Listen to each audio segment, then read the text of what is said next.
Hello Digimon fans, welcome back to a new Digimon deck profile video.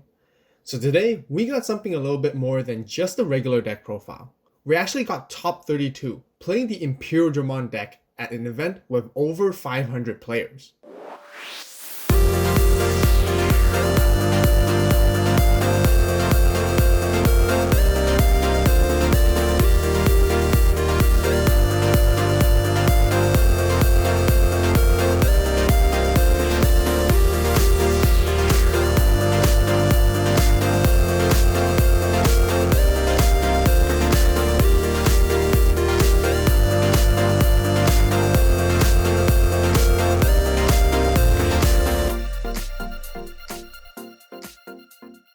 I hope you guys enjoyed the short montage B-roll opening just now. So over the last 2 weekends, I participated in the DC-1 Grand Prix, playing this deck and finished at 25th place.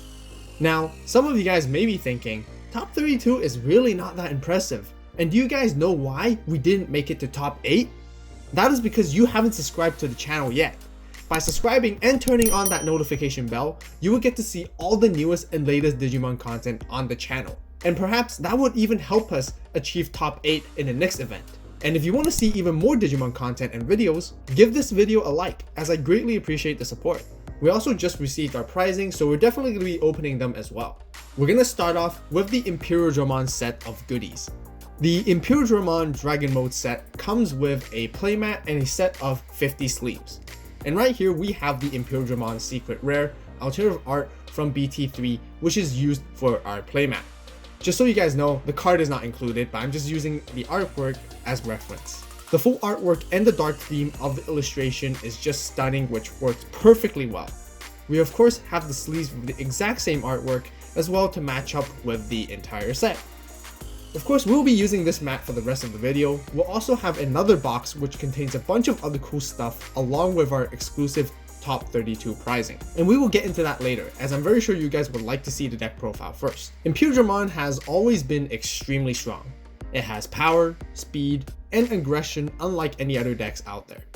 The core of this deck focuses on utilizing the jamming mechanic. If your Digimon has jamming as its ability, it cannot be deleted from security battle regardless of the DP. By doing so, this helps you maintain pressure on the board and gain a large amount of tempo to pressure games, winning them quickly. The deck is also very easy to understand, which I think is perfect for beginners as well. We will also go through a very quick combo afterwards, so stick around. Just like any other deck, let's begin with our Digi-Eggs. We have 4 Demi-Vmon. It has a inheritable of when we attack with a Digimon that has jamming, we can draw a card. We can only use this effect once per turn.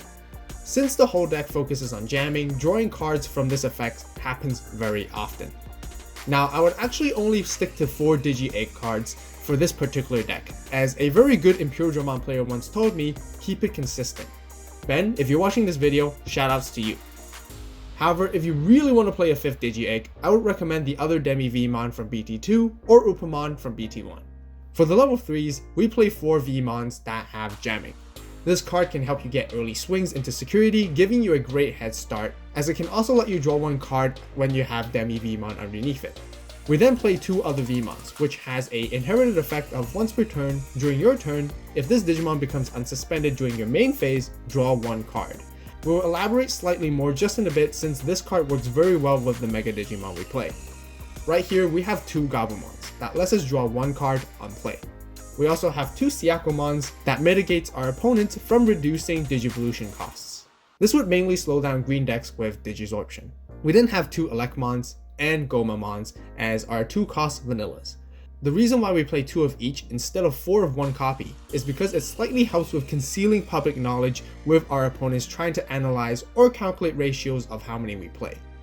That will be for our rookies, and let's move on to our champions. For the level 4s, we will start off with 2 Gorillamons and 2 Tobiomons, as they both have low Digivolve cost. Gorillamon has more DP, and Tobiomon has lower play costs for hard playing, where we can utilize both depending on the situational needs. For blocker, we have 3 Koalamons, which has low Digivolve cost as well. And then we have 1 Grizzlymon as our 6000 DP blocker. Lastly, we have 3 Lobomons, where we would all know by now that this card can help us win games in an instant. That will be it for all of our champions, and let us show you guys the ultimates. The level 5s are very simple and straightforward. We have 4 Imperialdramons and 4 Dinobemons.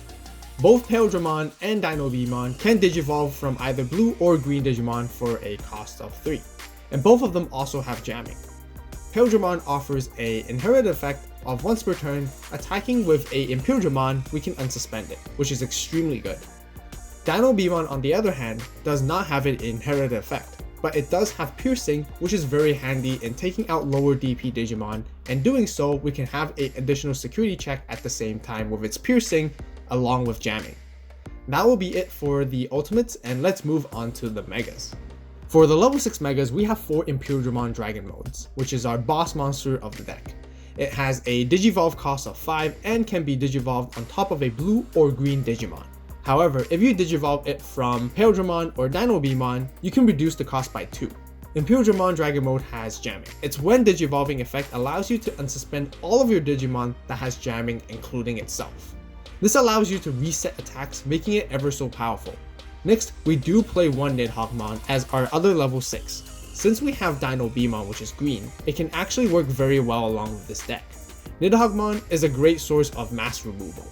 When digivolving, we can digiburst 4 and suspend all of our opponent's Digimon with 5000 DP or less. All of our opponent's Digimon that are suspended, regardless of their DP, is returned to the bottom of the deck. Also trash all Digivolution sources that were underneath those Digimon. As our other tech choice, I like to play 1 Bancho Stingmon. This card is incredibly niche, but it has a very spicy effect when you're able to pull off its combo. First, it has piercing. Its second effect is that when attacking a Digimon that has 12,000 or more DP, which would be most megas in this game, Bancho Stingmon will then gain 7,000 DP, making it 16,000 DP, and security plus 2. If you guys don't like Bancho Stingmon, you could also spot back in another Nidhoggmon instead. For our level 7 megas, we play 2 Omnimons with Blitz from BT5. This card is just generally great as it allows us to even make additional more swings with its Blitz ability and apply even more pressure on our opponent's security. It has a built-in protection from deletion and returning effects by trashing the level 6 underneath it. That will be it for all of our megas, and let's move on to the Tamers and options. For our Tamers, we play 3 Davises, which is our memory Tamer that sets us to 3 memory at the beginning of every turn. On play, we can reveal the top 3 cards of our deck and add 1 blue and 1 green Digimon among them to our hand. We want to see this card as often as possible to keep the searching effect going so we can dig into our resources, as well as making sure that we have 3 memory to work with so that we can pull off our combos during our turn. For the options, we have 4 Hammer Sparks to gain additional memory in clutch situations. Not only that, its security effect instantly gives us 2 memory, and often enough, it can end our opponent's turn, passing it back to us. Lastly, we play 2 Cocytus Breaths, which would be our source of instant removal as well as security surprise that can help us turn the tides of the game into our favor. That will round up for our entire deck, and let's quickly show you guys the full power combo of this deck. The idea is very simple, but it is also very important for you to notice whenever you have both Imperialdramon and Imperialdramon Dragon mode in your hand. You'll want to begin stacking your Digivolution and work towards it. Once you have Imperialdramon ready, along with 3 or more memory, you're ready to go. Move the Imperialdramon into the battle area and swing into security with jamming. Afterwards, then digivolve your Imperialdramon on top of it for a cost of 3. This will unsuspend itself, allowing you to attack again.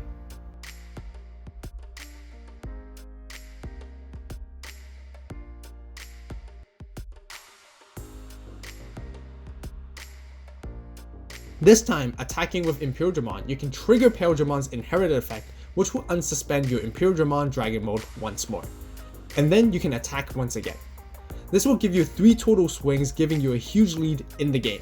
Furthermore, if you also have Omnimon in your hand, you can even top it off with 1 more additional swing with Blitz before ending your turn.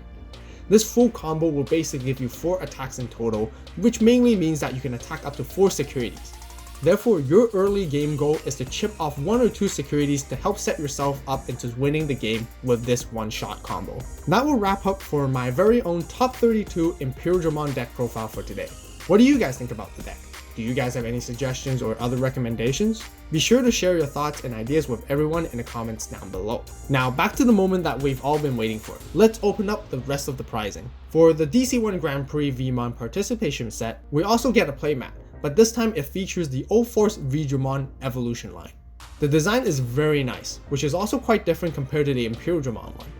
I'm very sure that many of you guys are fans of All-Force Digimon and would really appreciate Bandai's decision to make this an awesome playmat. Right here we got a playset of VMons, which has the inherited effect from BT2. We also have another playset of Ray of Victory, which actually rarely sees play.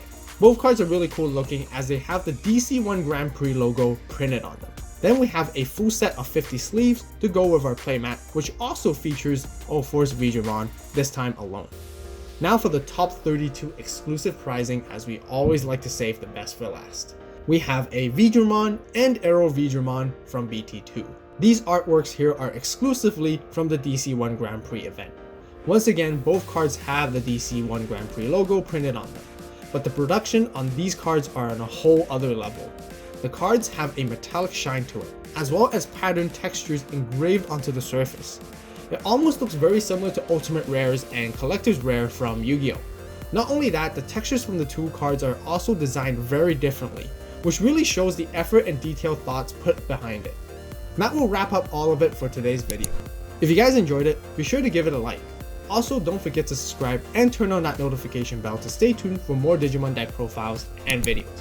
As always, thank you guys so much for watching. You guys have a great day, great night, wherever you are. See you in the next video. And this is AVAULT, signing